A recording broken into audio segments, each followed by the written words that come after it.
And we're live on YouTube, I think. Just gotta get on Instagram. There we go. Okay, and we're off. Good morning, everybody. Happy Friday. Hope you've had a great week. It's definitely been a busy week on my end, heavy in operational meetings and operational stuff. Pushing forward towards our 2025 goals and whatnot. It's definitely been an action-packed year so far. It's hard for me to believe that we're already coming up towards the end of April. Time really has a tendency to fly, especially when you're heads down and doing things. But it's what I very much enjoy. We're coming up on the summer, though, where a lot of people like to take their feet off the pedal a little bit, and I'm prepared to go in full steam ahead. We have a lot of exciting things happening, and it's really fun and to me when things really get busy and exciting, and that's really kind of where we are right now. It's definitely an interesting time from an economic perspective with a lot of continues to be a lot of uncertainty for a lot of people, and I'm very sympathetic to that. I've had a lot of interesting conversations with people that are kind of stuck at the moment, not really sure what to do, and I sympathize a lot with that. I've definitely been there many times before, and it's not fun. But the reality is, all you can do is keep your head down, keep focusing on the things that you can control, and doing your absolute best to perform on the things that you can't control, and then the rest will happen as it happens. And that's really all we can do, regardless of the economic backdrop or regardless of the you know rules that have maybe changed for us. All we can do is focus on the things around us that we can control and do our absolute best, make our absolute best decisions on those aspects of our life in our business that we're able to really control and push forward. And that is my best advice for anybody that finds themselves in that situation. And it's the advice that I try to remind myself whenever I get down or feel like I get backed into a corner or something is not going the way that I want it to go or think it should go. All I can do is use that as a time to remind myself that it's important to get back to basics, to focus, and really do the things that I know I need to do to dig out. And oftentimes we know what those things are, and we just have a tendency to you know, um, distract ourselves from that, or to, be a little bit lazy and not take the action we know we need to take. And when you get that anxiety or that feeling of, uncertainty, oftentimes the best thing to do is to take control of that. And you take control of that by picking a direction and taking decisive action against it. And all of a sudden you will find that your anxiety will go away. And it's definitely something that, a trick that I use over and over again in my business and in my life. So I would appreciate it if you would drop any questions into the chat. I love seeing the questions that you people come up with. It requires me to think a little bit and to take a stance, and I really enjoy that. It definitely helps me in my content creation process to kind of understand, what is it that you're interested in, what's on your mind. And we kind of do that through the questions that you bring. So I would encourage you to ask anything entrepreneurship related. Nothing is off the table. I'm happy to talk about anything when it comes to business, and I will give you my best advice, and you can take it for what it's worth. But my goal with this channel and with these lives is to, help you to learn from some of the mistakes that I've made over the years, so you don't have to make the same mistakes. You can go out and make different mistakes, but just don't make the same mistakes that I did. And I think that would be a win for both of us. So please ask your questions in the chat, and don't forget to hit the like button, because that definitely helps the algorithm. It helps us to continue to invest the time and the money and the energy in doing these lives every week. So I really would appreciate if you would hit the like button. Give us feedback, good, bad, ugly. I don't care. But any feedback, as long as it's honest feedback, we definitely appreciate. But put your questions in the chat, and if we have the chance, we will get around to them. We're going to answer as many questions as we can in the next hour. So, okay, Michael, let's roll with some questions. Let me maximize my screen. Okay. William Rohr, what are some things that if you thought through them logically, you would come to the wrong conclusion? I guess I'm trying to ask if you're running into non-intuitive situations or problems to look out for. things where if you're working through them for the first time, logic would have you make the wrong decision? It's an interesting question. Um, you know, the first thing that comes to mind, which may or may not, be obvious to you, but um, that it's that hard work is not always the answer. It's not. I think that we have this thing in society that oftentimes, even I you know, fall prey to. But we say, oh, you can just outwork any problem, or you just need to work harder to get out of something. And I think that I've definitely found myself at times. In situations where I take that to heart and say, "Oh, I'm just going to work harder to get out of it." When the reality is, I would be better off and would have been better off maybe taking a little bit of a step back and changing my approach before pushing forward, and not just thinking that pure hard work or action is going to get me out of that problem. And I think that it's so easy to when you get kind of stuck in a bad situation, or things are not going in the way that you want them to go to, you just kind of keep doubling, tripling, quadrupling down on hard work, and kind of beating your head against the wall, wondering why things are not working in the way that you want. And sometimes in those situations, ironically, you're better off doing a little bit less, being a bit more thoughtful, and perhaps experimenting in different directions. And when you're in it, that's not always so obvious. And so that is when I think about specific examples that would be kind of irrelevant for you in my life, I think that is really what I um, come back to. And I think hard work is extremely important, and I think that you're not going to build anything without having a massive bias to action and being willing to work hard. But working hard in and of itself is not enough. You have to make sure that you're working smart, that you're working in the right direction, and that you're not just beating your head against the wall unnecessarily, more or less. And I definitely have gone through periods of my life, particularly my business life, where I have done just that. And I think that you know the answer was not in just working harder. It was maybe in rethinking strategy. But sometimes when things are not working, um it's it's a signal that maybe you need to rethink your strategy. And I think that a lot of times we kind of train ourselves to just work harder and work through them, and that's not always the answer. So sometimes working less hard is actually the answer. So that would be the best kind of response that I would have for your somewhat complicated question. But hopefully you find that useful. From Instagram, Aura, what's a business I should get into as a 15-year-old? I think that you should work on building your skills. So basically, build like selling your skills for your time, and ultimately using those skills to build a business. And so, like, I'll give you an example. This is how I did it when I was 15 years old. I started out designing websites for like small restaurants on AOL. Believe it or not, I guess that shows you how old I am. Is AOL had just come out probably when I was about your age, maybe a few years younger. And like one of my first businesses was, I didn't have a business to make a website for, but I learned how to code HTML and started selling those services to people for $500 or whatever on AOL. And that was how I kind of started my entrepreneurship journey. And so, like, I think if you're 15 years old, then that's how you need to start, is figure out some skill and go on Upwork or go on Fiverr or go wherever, go to a local message board, like your Facebook community or whatever it is, and start selling skills that people in your local community need, or local businesses need, because then that is going to teach you the skills, then also give you the insight into how other people are doing business, that is ultimately going to lead to your next idea. So like my next idea, it led to, hey, I was able to build a website. Maybe I could build a website selling something on my own. What could I sell? Well, I started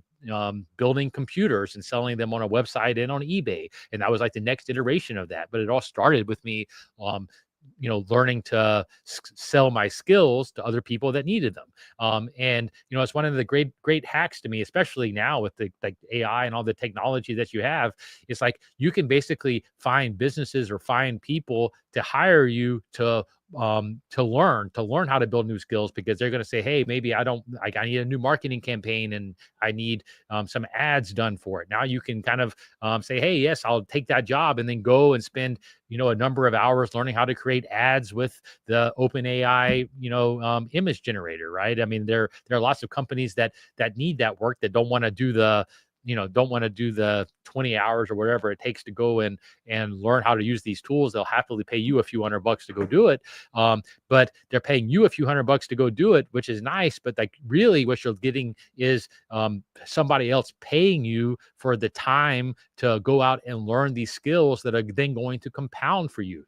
So I would not rush out and start a business. I would go out and think, how can I learn skills that are valuable for other people, that I can trade my time of learning and building for some money. And over time, what you'll find is those skills compound and ultimately lead to a big business breakthrough for you later on in your life. I mean, you're so young, you have so much time. Do not rush it. Do not go and follow some like get rich quick guru or crypto guy or whatever. You can play with all that stuff. It's fun, and you should. I think experimentation is great, and experimenting with that stuff is fine. But ultimately, what you want to be doing is building your skill set, building your knowledge. And a great hack to doing that is going and finding customers that need those skills, and then you spend the time to learn it and to sell your time for money. But really, what it is people paying you to learn your skills and build your craft. And I think that is what I would encourage any young person to do. And I think that's advice that was great 20 years ago, was great 10 years ago, will be great 30 years from now. That's timeless advice for anybody at any time. But it just happens now, with AI and all this stuff that's just so cheap or free, is right at your fingertips. You can just do so much, learn so much so quickly. And ultimately, those skills are going to compound and make you so much more powerful when you're 20, 25, 30, really, going in and starting businesses on your own. The more of those skills you have, the more experience you have, the better off you're going to be. You don't want to rush you don't want to rush in and pick a lane. Like, if I had started at 15 and saying, hey, I'm going to, build this air filter company, I would not have had the skills or the knowledge or the framework to be able to build the business I did today. I just wouldn't have had the experience. I was way, I was, I was, way too naive and young at the time to be able to build something like this.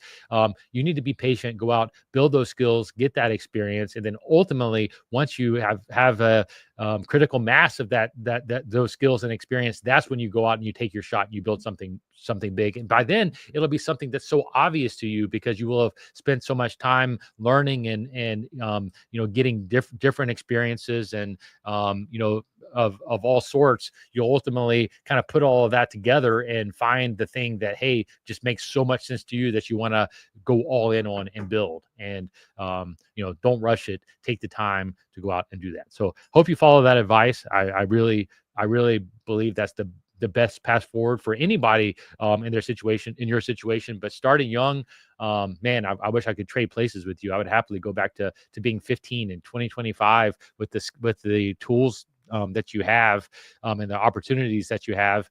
And man, I think you're in a great spot if you're thinking about it now. But I'd encourage you to really just put your head down, learn skills. Pick a lane that is interesting to you, whether that be marketing, whether that be design, whether that be system building through AI, whether that be like developing niche SaaS software. Any of those things can work, and there's huge demand for all of that. You got to pick a lane that's interesting to you, and build up your skill sets around that, and do that for a few years, and you're going to be shocked at what the opportunity set that you've got, guaranteed. Okay, Michael, what's next? Do you like the idea of a retired boomer in his 50s becoming an entrepreneur? From Brad. I think it's never too late to start, Brad. I mean, I think that especially now, if you take care of your health and actually, make sure that you're taking care of yourself, you still have a long runway or long potential runway when you're in your 60s. So I absolutely would not discourage anybody from any age from going and being an entrepreneur. And unlike the last person we just spoke with, who's only 15 and learning skills, my guess is that by 60, you've been around the block a few times and have a lot of skills and knowledge to offer to the world and to people. And so, I think, being later on in your journey and later on in your life, you definitely have a unique perspective that you're able to bring. And what I would say is that entrepreneurship is hard no matter who you are and where you're from, and what kind of experience you've had, or how old you are. It's going to be hard no matter what.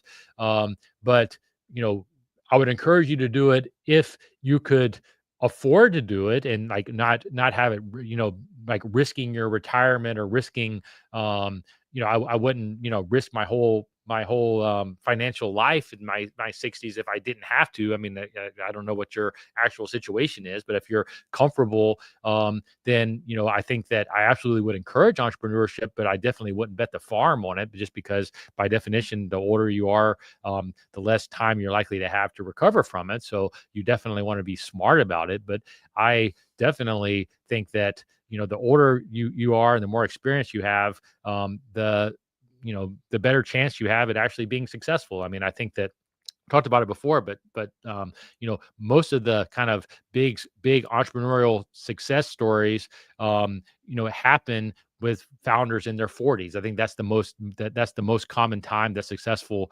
founders start. I mean, I know you see like the outliers from Silicon Valley, like the Mark Zuckerbergs and whatnot, that are much younger. But I think when you look at actual successful business data, that most of the time is started by older entrepreneurs, generally in their 40s, and it's because they have the experience and the knowledge of how the world works to be able to put the pieces together and go out and build something, or the connections and all of that kind of stuff, that it takes to be successful. And I think if when you're in your 60s, if you're in good health, and you have the knowledge and a unique insight that you really believe in, then absolutely, I say go for it. I mean, I don't think there's any age that I wouldn't say that. I mean, I hope to still be an entrepreneur in my 60s and just doing bigger and bigger and bigger things, and still taking bigger and bigger swings at it. I mean, I very much hope to be in that situation. So I definitely would not discourage it. But you have to know yourself. You have to know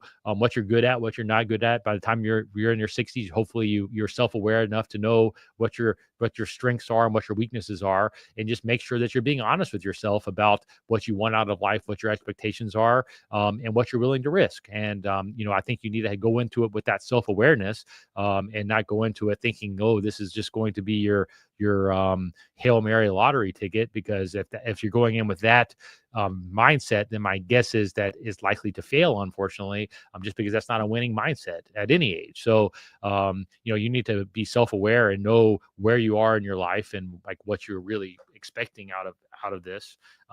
But if you are, if you have a unique business insight that you just have that burning desire to go out and make happen, and you want to bet on yourself, then I say go for it. And I'm very, very much rooting for you, Brad, and going and doing that, and figuring it out, and making your 70s and 80s even more epic than the first 60 years. So good luck on your journey.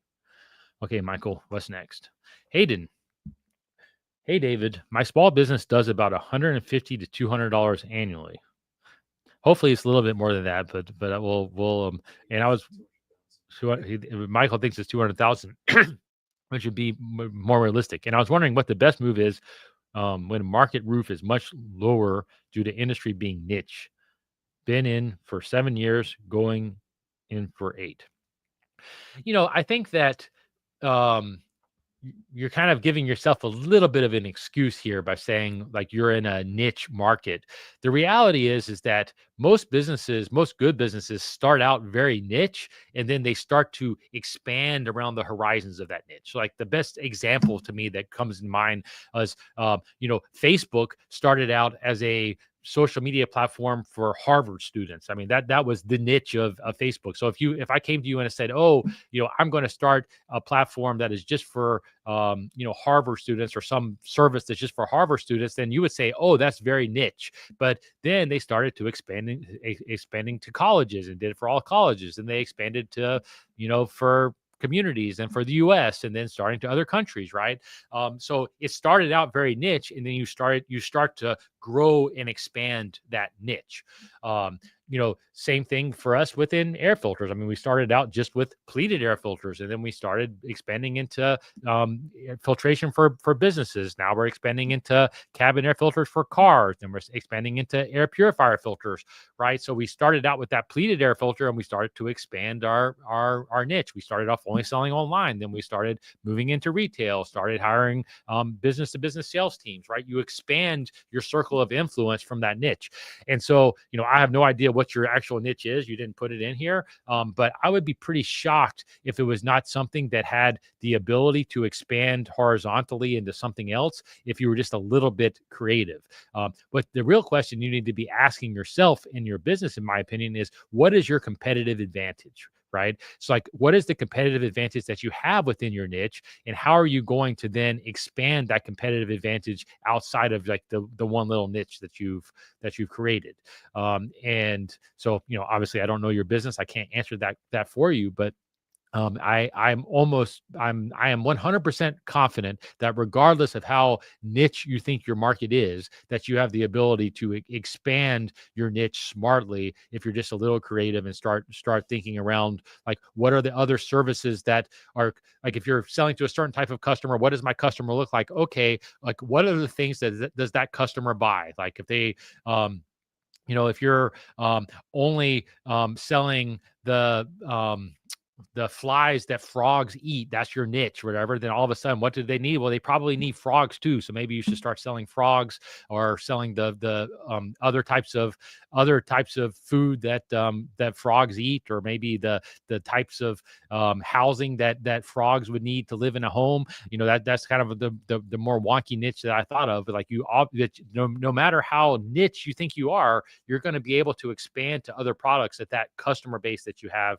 needs. I mean, and ultimately, I like to think about it in terms of, like, what is my ideal customer look like? What problem are they solving when they find me, or what problem are they looking for me to solve for them, that they're paying me this money? And then start to thinking, okay, well, what are some other problems that I can solve for that same customer base that they may be willing to exchange money for? And that's how you need to think about expanding your niche. And no matter how small of a niche you're in, I guarantee you there's a way to do that. And that ultimately comes to offering other products, offering other services, or expanding the target customer. So like those are basically the three ways you can do it. You can sell more to your existing customer base, whether that be a physical product or a physical service, or you can expand the potential customer base by adding additional types of products that are going to appeal to a broader subset of people, or changing your product slightly so it serves a broader subset of people. So that's a model that works. You just have to think about, what's your best bet? Is it going to be expanding your products for your existing customers, or is it going to be expanding the types of customers that you're targeting? And that's really where you need to be thinking. And that's really, if you truly have capped out at 150 to 200,000 annually in your niche, there are not many niches I can think of that honestly would tap out at 150 to 200,000 total addressable market. There are, I don't know, whatever, 8 billion people in the world. And if you're telling me that you found a market that to those 8 billion people, you can only get $200,000 of revenue, I'd be pretty shocked if you told me your niche, if that was really the case. So I think you're probably using that as a little bit of an excuse for not taking more action somewhere. So I would encourage you to kind of figure out, to be honest with yourself, figure out, what excuse you're really making for yourself, and going out and attacking the problem a little bit differently. So that would be my best advice for you. Okay, Michael, what's next? Sergeant Shadow 7. Kind of an eerie avatar there you got. I don't know. Make me a little bit nervous, but what are some tips for beginner entrepreneurs? Well, I mean, I think I answered this pretty straightforward in the first question, but honestly, um, if you're asking for tips, my guess is that you don't really have a um, you know, vision and a path forward yet that's clear to you. I mean, ultimately, like if an entrepreneur that has a idea that they really want to bring to the world generally is out there making that happen, right? I mean, like when I started this air filter journey, I had a vision for what kind of business I wanted to build. A lot of people thought I was crazy. I got told I was making big mistake and all the reasons why I was wrong, but I had a deep belief in what I was doing. And the reason I had that deep belief is because I had enough experience as an entrepreneur building skills, building my marketing skills, building my awareness of the air filter industry and the ink cartridge industry and all these different things that were just evolutions of different entrepreneurial things that I did over a 15 or so year period that ultimately gave me the conviction to go into the business that I'm in today, right? And so that is why you hear me say over and over again, like a broken record, if I was a young entrepreneur, what would I do? I would go out and I would experiment, I would build skills, I would trade those skills for money by basically consulting for other businesses or other people that need those skills, so that I got the experience to then go out and build something of my own. Maybe I was starting to experiment with different business models. Like I experimented with drop shipping early on. I experimented with like manufacturing by actually, taking computer components and making them into finished computers. I experimented with affiliate marketing. I experimented with day trading. Like I've done everything. And I think going out and tasting all that stuff is great, but then follow your interest, build your skills around that interest.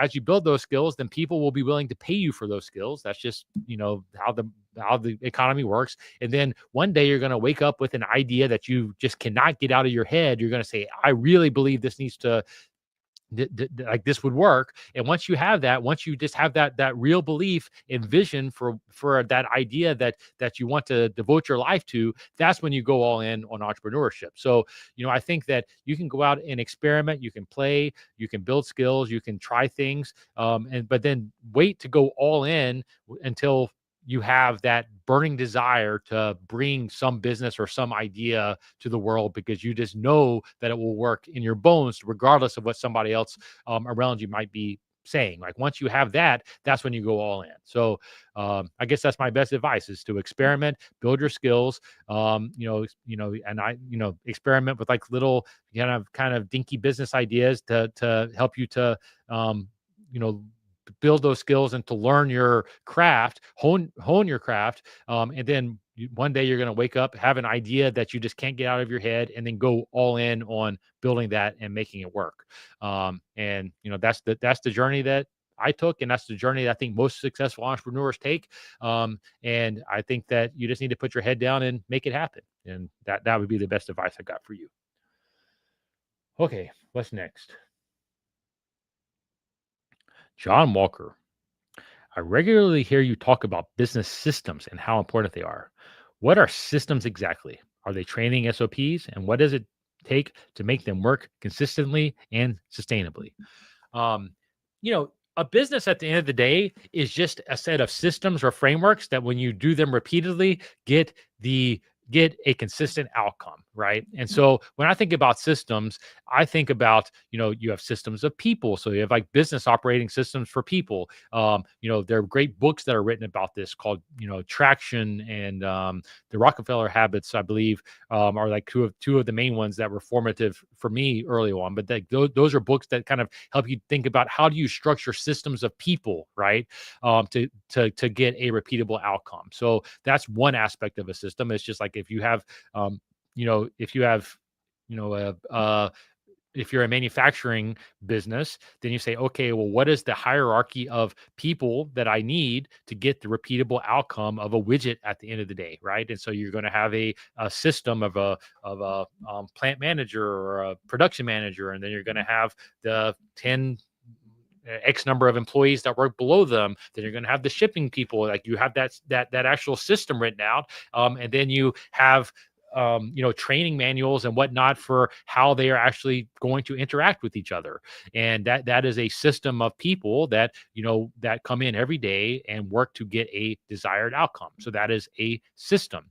But then you also have, sales systems. Like, what is a sales system? It would be, how am I going to get my prospects or my leads? Then what is my process for following up with them? Who is going to be responsible for that? What are the metrics that we are going to be tracking in terms of close rates and outreach and whatnot?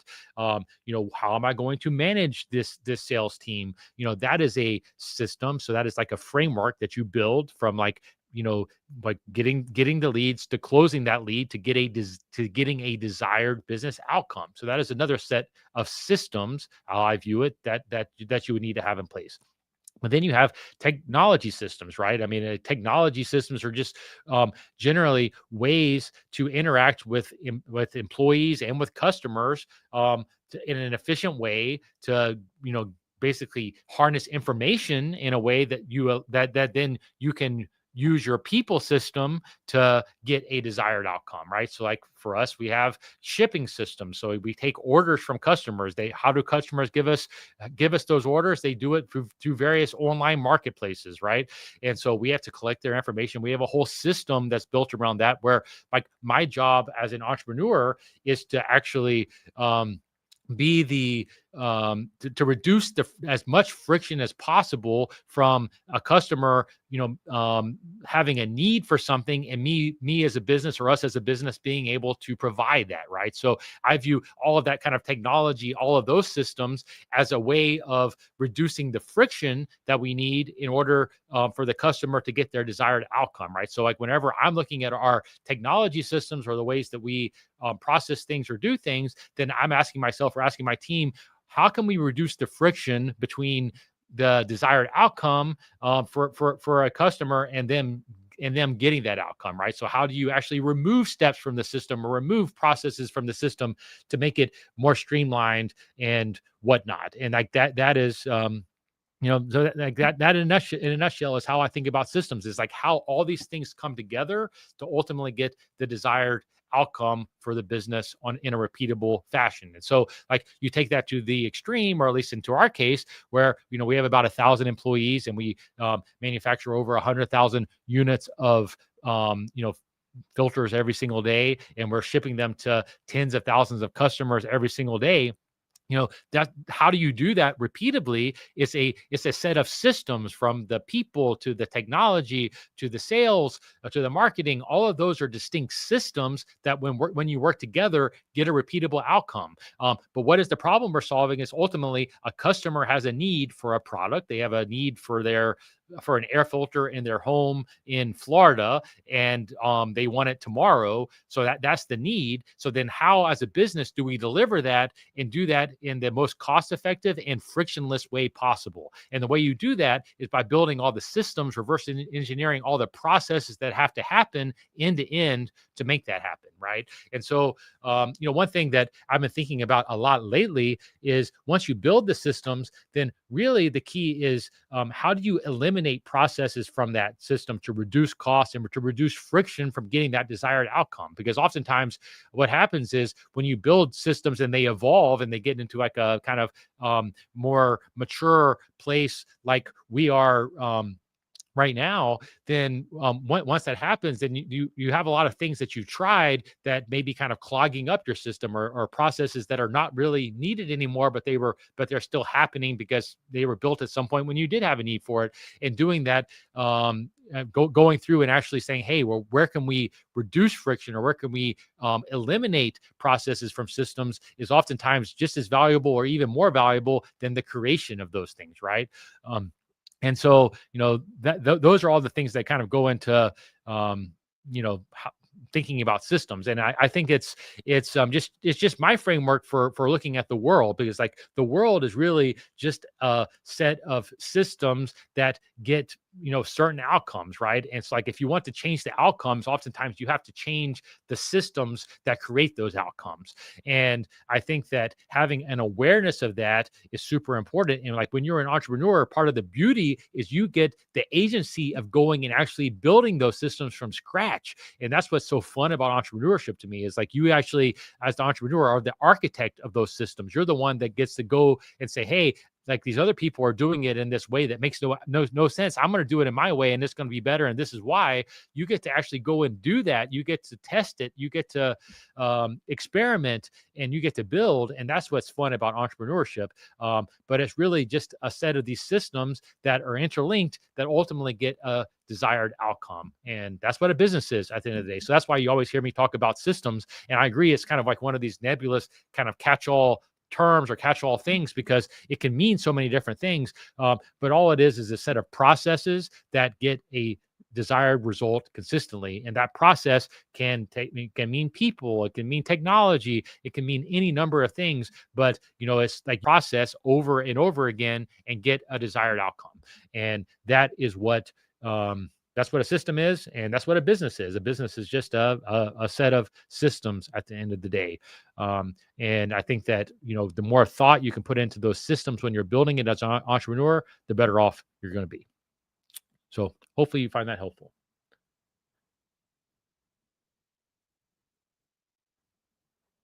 Oscar H on TikTok, Michael, we're going to do a TikTok question.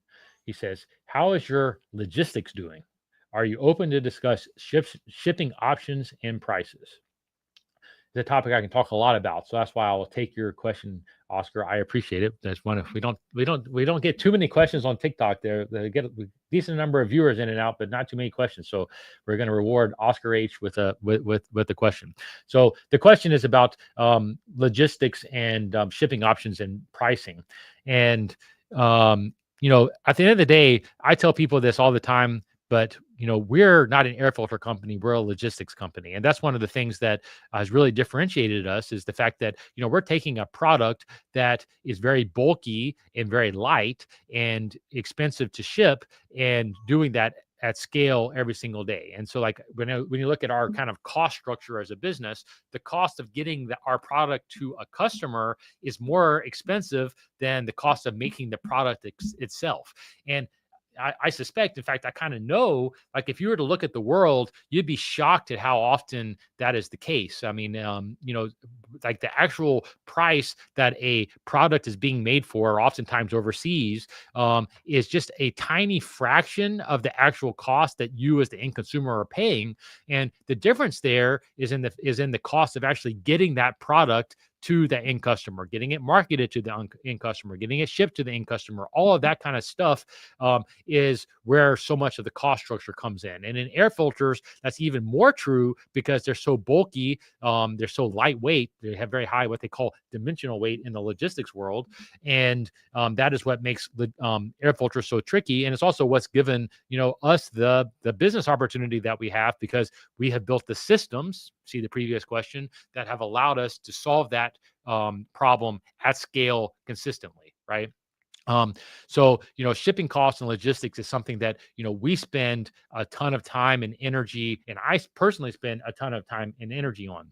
Um, you know, when you're thinking about shipping, logistics, and pricing and whatnot, where we've really focused is on, like, oversized, what I call oversized type shipping, and that's the area where I think we have the competitive advantage.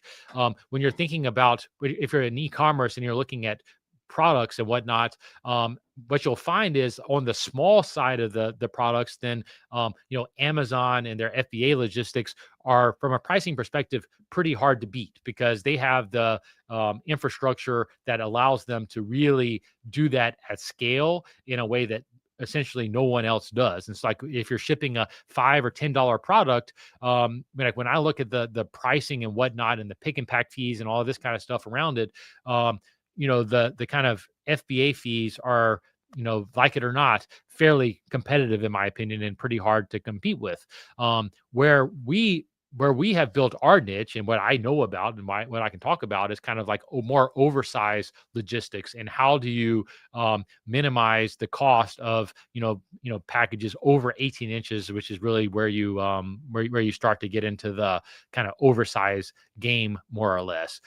And the way we do that is by having our manufacturing and distribution geographically dispersed throughout the U.S. And minimizing the zones that we're crossing when we're actually shipping. It's like basically the way shipping works, especially with oversized stuff, is the further away you go, the more you're going to be paying in shipping. So if you're shipping from Florida to California, it's going to be meaningfully more expensive than if you're just shipping within the state of Florida, right?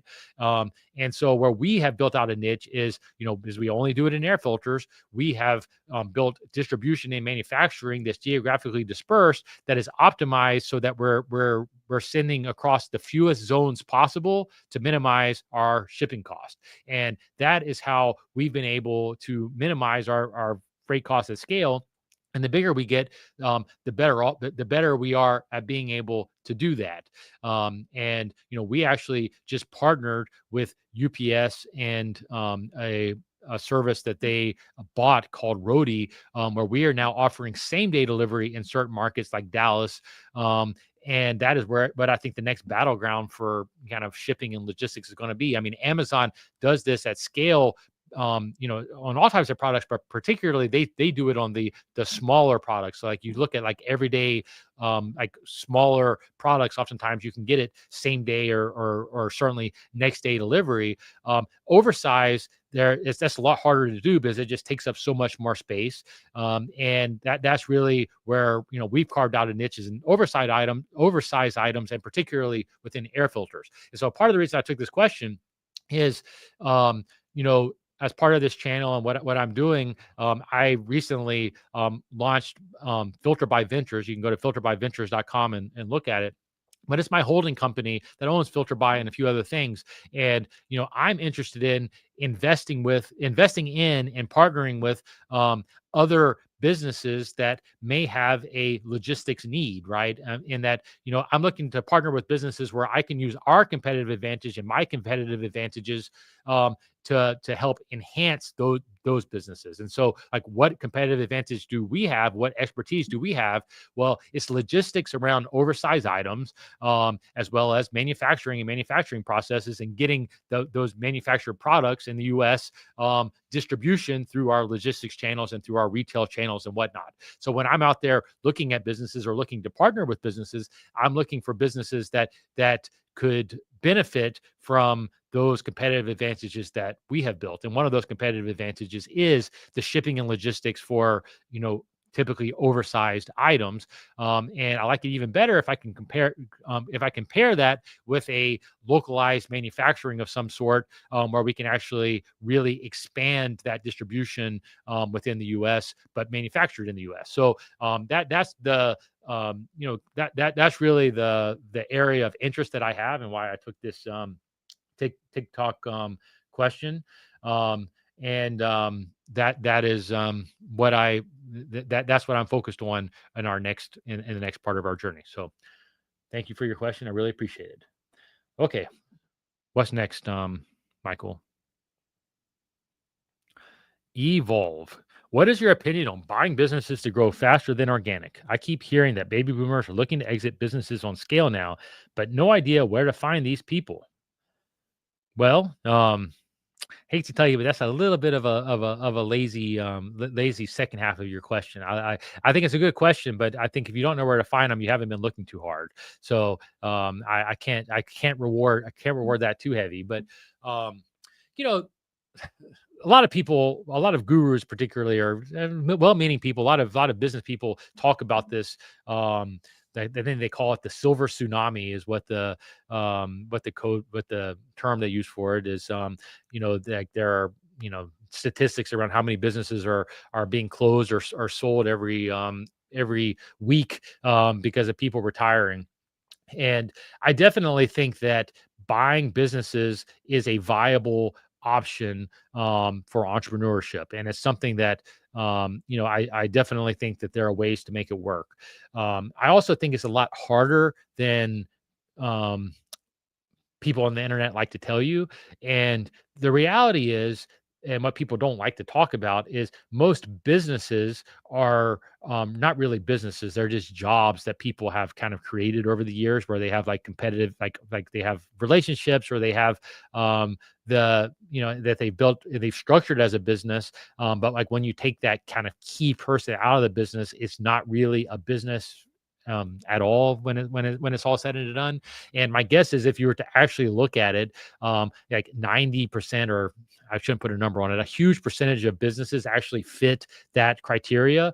They're just not really sellable businesses. And there's a reason why kind of bigger investors are not interested in them, is because they don't really have a business. Is they have an operator that is probably very connected, knows what they're doing, has deep domain knowledge. But then when they retire and they get taken out of it, you don't really have a business that's left over. And I think that's a trap a lot of people fall into, and it's easy to fall into that trap.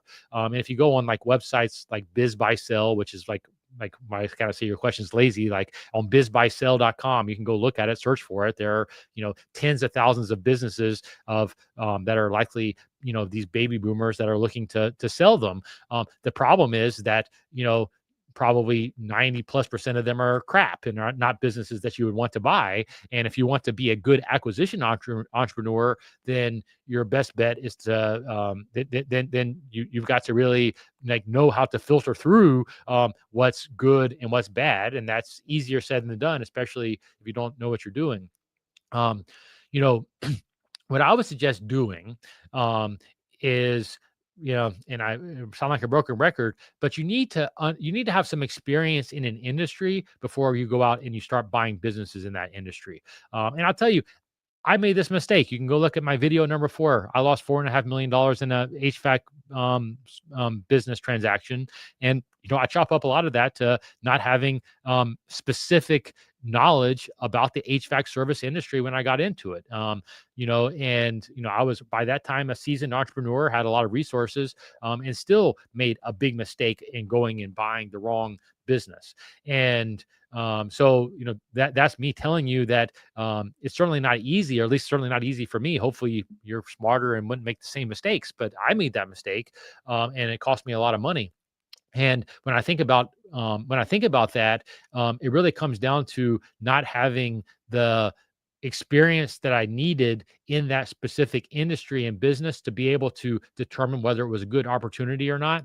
And so what happens is, private equity firms and like bigger investment firms, they buy bigger businesses. So they buy businesses that, have like $5 million plus of EBITDA, or $5 million plus of earnings. And there are a lot of, they only will buy 15 plus of EBITDA and earnings. The reason why they do that is because that de-risks them. Because by the time you get to that point, generally it's not one person that's running the whole business. Generally, there are processes and systems in place, and they have a sustainable business model that's not likely to just go away tomorrow.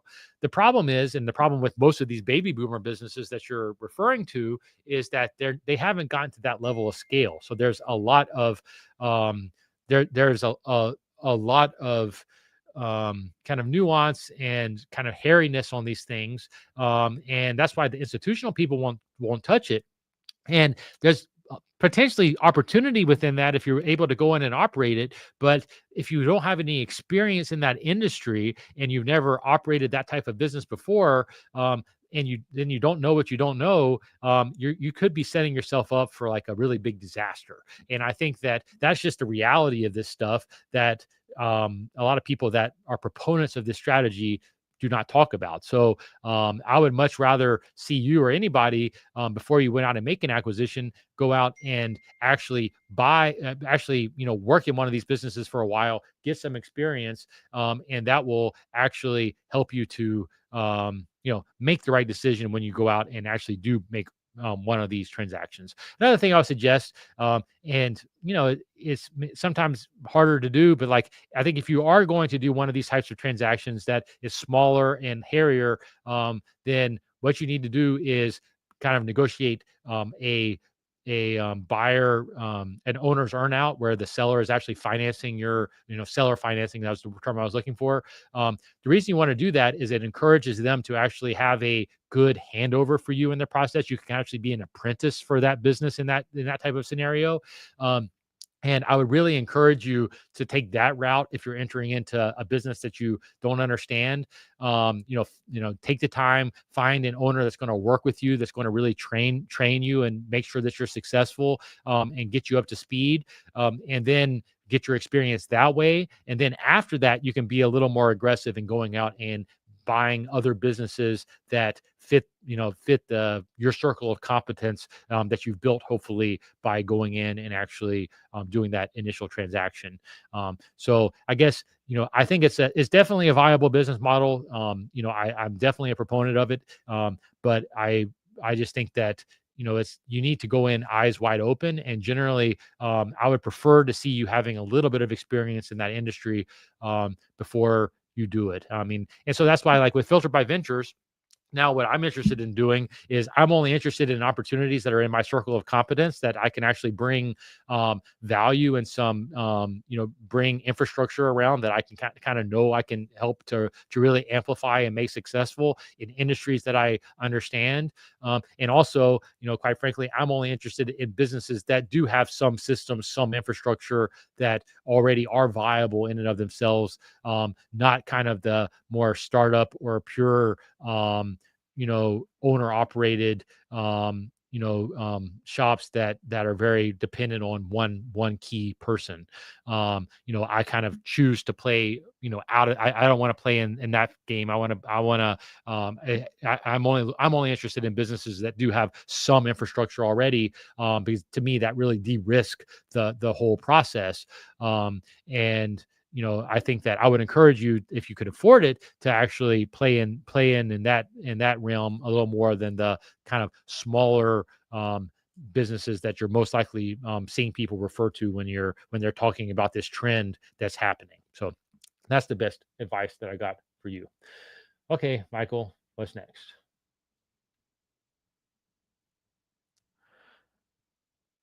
Do you have a CTO for AI product design brand development? Do you consider yourself a creative person? Well, I mean, we do have a very AI focused technology team, so that's definitely something that, we are focused on very heavily at the moment. And yes, it is something that we are, we're figuring out how to utilize it to the best way possible, and only hiring and filtering for people in that team that are going to be AI first and AI centric. So that's definitely a huge focus for us.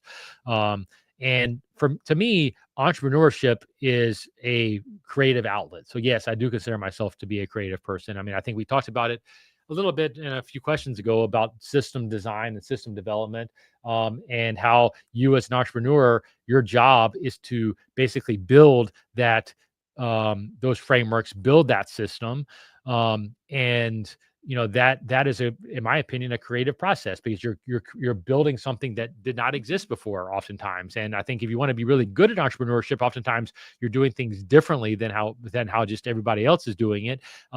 And that takes a lot of creativity. And that is what entrepreneurship is. How are you going to sell? How are you going to market? How are you going to motivate people? All of these things, take creativity, in my opinion. And I think that is what a lot of people are lacking, actually, when it comes to building, um, when it comes to building something new.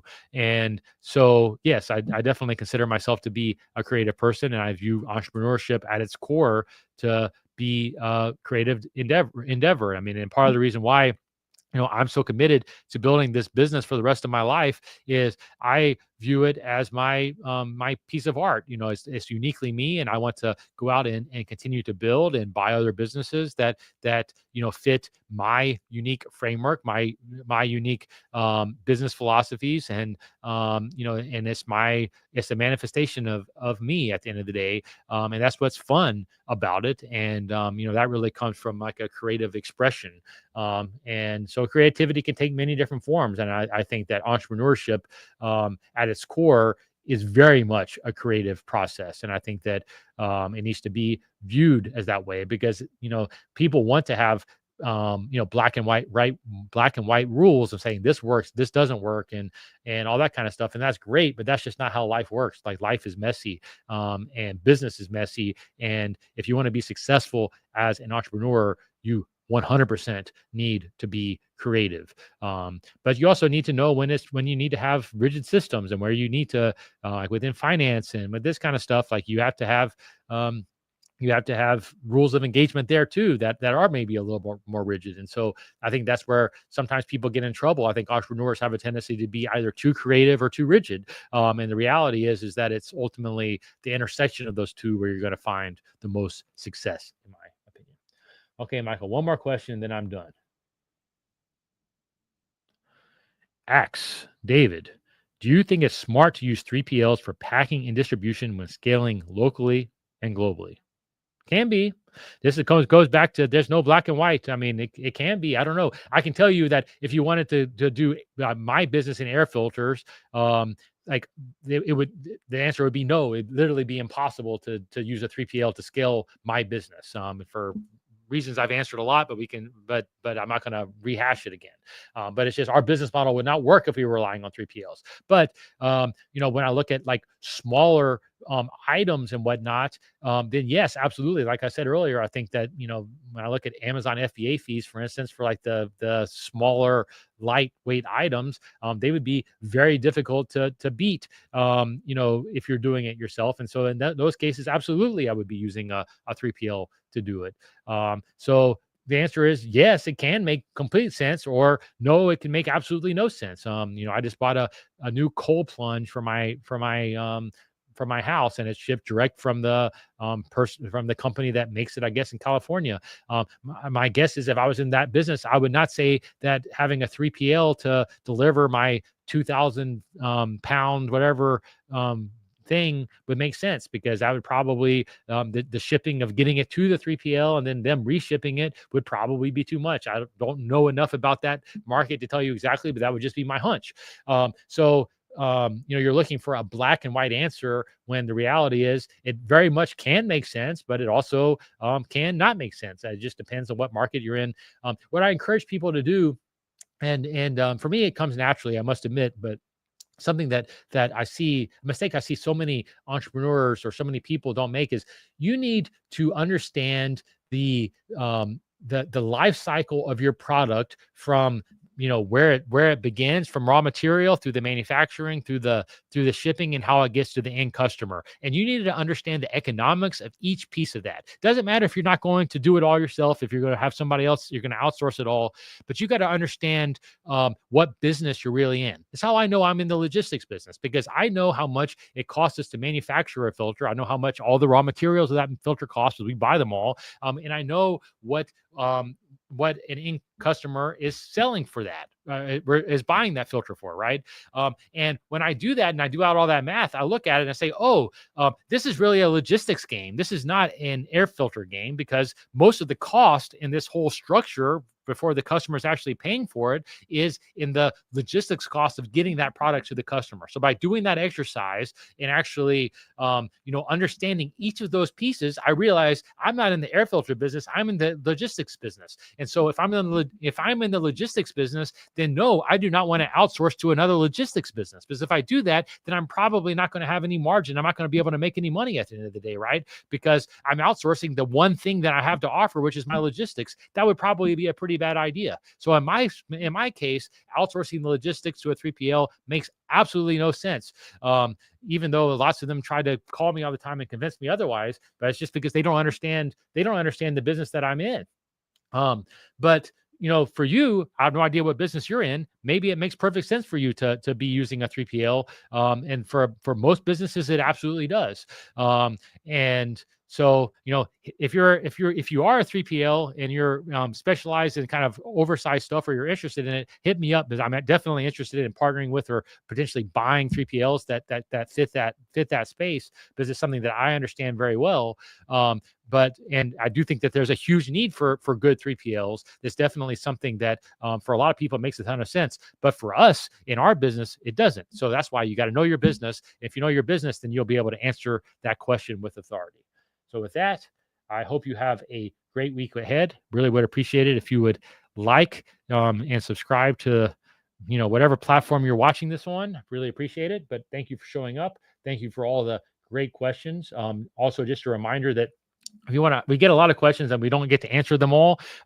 And if you want a higher probability that your question actually gets answered, if you go to our YouTube community page beforehand and actually ask a question there, then we go through and we answer all of those first. And so I'm sorry if we didn't get to your question, because there are a lot that we don't get to. But if you ask on the community page beforehand, then if it's in our wheelhouse, or in entrepreneurship related or close, we get to all those first and we answer them first. And so you can almost guarantee that you'll get your question answered if you actually do that. So go to the YouTube community page to do it, or you can do it on LinkedIn or Instagram. We looked at all of them. Like if you just reply with a question there, we will prioritize it to go first. So hope you have a great week ahead. Really appreciate it. And I will see you next week.